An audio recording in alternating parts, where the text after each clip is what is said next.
की है जहाँ कई सारे घर हुआ करते थे और वहाँ एक घर शीला का भी था।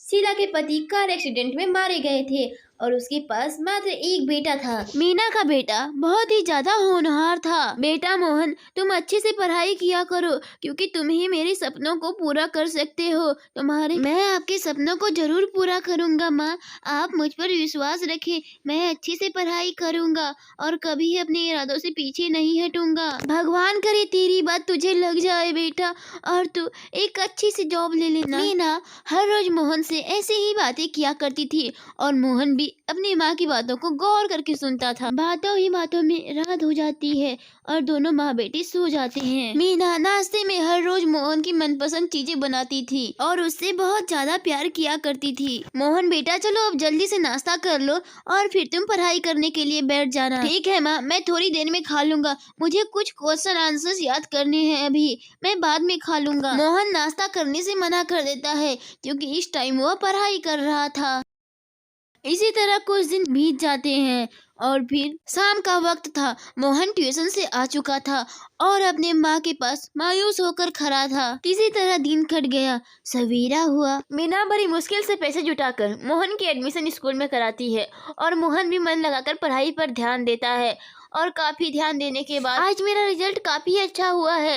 मैं आगे जाकर और भी अच्छा करूंगा ताकि मेरा रैंक सबसे अच्छा आए। मोहन भी अपनी भविष्य के लिए बहुत कुछ सोचता था।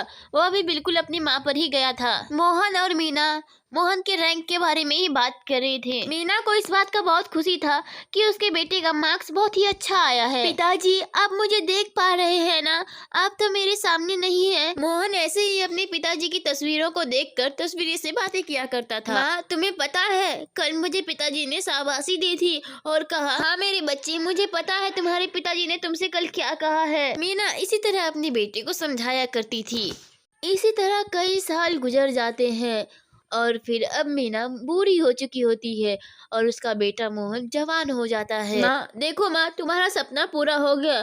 तुम सदियों से कहती आ रही थी ना तुम कोई अच्छी सी नौकरी ले लेना। देखो, हाँ मेरे बच्चे, तुमने मेरा और अपने पिताजी दोनों का सपना साकार कर दिया।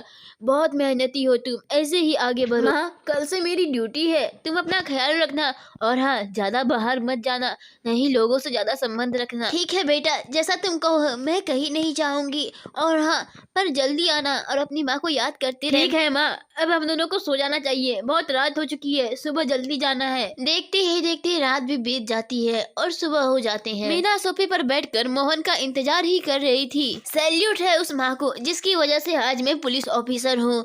थैंक यू माँ, मुझे इतना उम्मीद देने के लिए। यह सब देखकर मानो मीना ऐसे घबराती है जैसे उसने कोई हीरे का हार देख लिया हो और अपने बेटे को ही निहारती रहती है।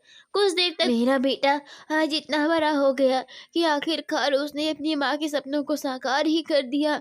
शुक्रिया बेटा, मैं तुम्हारा ये आभार कभी नहीं भूलूंगी। ठीक है माँ, मैं चलता हूँ, तुम अपना ख्याल रखना। शाम को आते वक्त तुम्हारे लिए कुछ ले आऊंगा और जल्दी आऊंगा। तो बच्चों, हमें इस कहानी से यह शिक्षा मिलती है, आप अपने बच्चों को जैसा शिक्षा देंगे बच्चे आगे चलकर वही करेंगे। तो अपने बच्चों को हमेशा पॉजिटिव बात सिखाएं।